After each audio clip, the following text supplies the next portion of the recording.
அனைவருக்கும் வணக்கம். இன்னைக்கு ப்ரீ மார்க்கெட் அனலைஸ்ல எந்த ஸ்ட்ரைக் எப்படி இருந்தால் என்ன நடப்பதற்கான வாய்ப்புகள் இருக்கு அப்படிங்கிறத பார்க்கலாம். இது முழுக்க முழுக்க மேத்தமெட்டிக்கல் கணக்கின் அடிப்படையில் எடுக்கக்கூடியதுங்க. இதை நீங்க ப்ராக்டிஸ் பண்ணுங்க. உங்களுடைய இது மெத்தடு கூட இது மேட்ச் ஆச்சுன்னா பயன்படுத்திக்கோங்க. இல்லையா நீங்களே ஆப்ஷன் பையிங்க பற்றி நிறைய படிங்க, தெரிஞ்சுக்கோங்க. நீங்க கிளாஸ்க்கெல்லாம் யார்கிட்ட போகணும்னு அவசியம் எல்லாம் கிடையாது. நிறைய பேர் எங்கிட்ட இப்போ கிளாஸ் கேட்குறீங்க.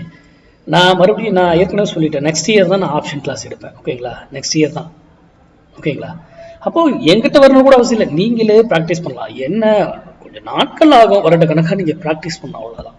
மற்றபடி ஒன்றும் கிடையாது. முதல்ல ஆப்ஷன்னா என்ன அப்படிங்கிறத கண்டுபிடிச்சு என்னன்னு கேள்வி எழுப்புறீங்கன்னா உங்களுக்குள்ள அது அடுத்து ஒவ்வொரு இடத்துக்காக கொண்டு போகும். உங்களை பிரிச்சு அது கிளைகள் நிறைய இருக்கும். ஆப்ஷனுக்குள்ள நிறைய கிளைகள் இருக்கும். ஆப்ஷன்னா என்னன்னு பாக்குறதுக்கு போனீங்கன்னா அது வேற இடத்துக்கு உங்களை கனெக்ட் பண்ணும். ஓகேங்களா, அங்க போயிட்டு அதை கனெக்ட் பண்ணி அதை பாத்தீங்கன்னா அதுக்காக தான் இது இங்க இருக்கா, இங்க ஆப்ஷன். அப்ப ஆப்ஷனுக்குள்ள போனீங்கன்னா அதுல நிறைய பிரிவுகள் இருக்கும். புரியுதுங்களா? அதுல பிரிச்சு வந்தீங்கன்னா அந்த பிரிவுக்குள்ள பிரிவுகள்லாம் இருக்கும். அதெல்லாம் ஏன் எதுக்கு நடக்குது அப்படிங்கிற கேள்விகளை உங்களுக்குள்ள எழுங்க.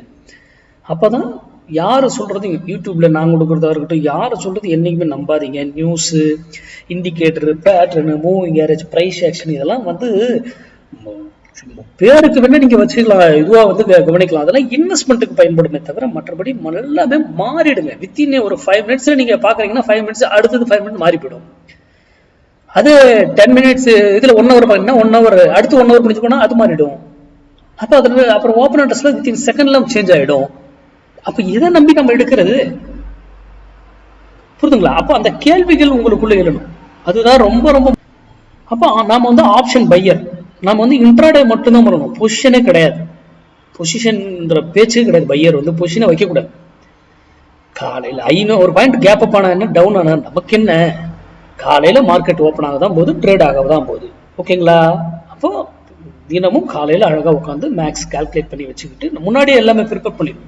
லைவ்ல உட்காந்துக்கிட்டு இதை மாத்து அதை மாத்து அந்த இங்க இதுவே இருக்கக்கூடாது, தேரிய. புரியுதுங்களா? சரி, இன்னைக்கு நம்ம லெவல்ஸ் பார்ப்போம். ஃபர்ஸ்ட் இன்னைக்கு 25,900 காலம் 98 rupeesக்கு மேல இருந்தா மார்க்கெட்டு நிஃப்டி அப்சைட் ஆகிறதுக்கான வாய்ப்பு. 98 rupeesக்கு ஒரு கீழே வந்துட்டாருன்னா நிஃப்டி டவுன் சைட் ஆகிறதுக்கான வாய்ப்புகள் மிக மிக அதிகம். சரி, இப்போ நம்ம இந்த இடத்துல 98 rupeesன்னு சொல்லியிருக்கோம். இந்த பிரைஸே வரல சார். யூடியூப் பார்க்குறவங்க இந்த பிரைஸ் வந்தா மட்டும்தான் முடிவு எடுக்கணும்.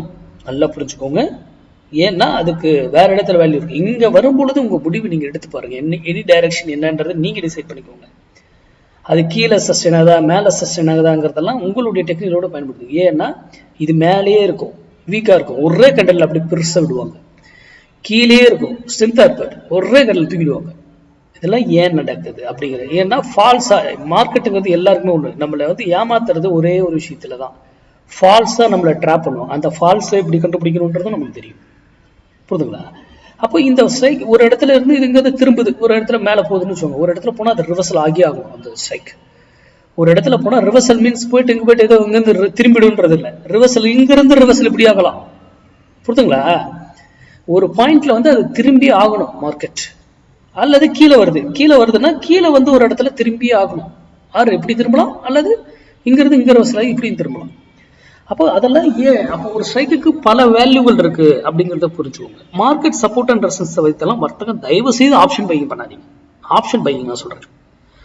மார்க்கெட்ல டைம் காலைல 9 ஓப்பன் ஆகும், 3:30 மணிக்கு முடியும்னு உங்களுக்கு எல்லாருக்கும் தெரியும். ஆனா ஆப்ஷன்ல அப்படி கிடையாது. இந்த ஸ்ட்ரைக்குக்கு இந்த வேல்யூல இதுல இருந்தாக்கல என்ன டைமிங்ல நமக்கு இதுல உடனே கிரீக்ஸ் வேல்யூ போடுவாங்க. தீட்டா வேல்யூ இதாகுது, டெல்டா காமா தீட்டா வேக ரோவெல்லாம் வச்சு ஒன்றும் பண்ண முடியாது. அதெல்லாம் இருக்கிறதுக்கு செயல்படுறது பிரீமியம் வேற மெத்தட்ல செயல்படும்.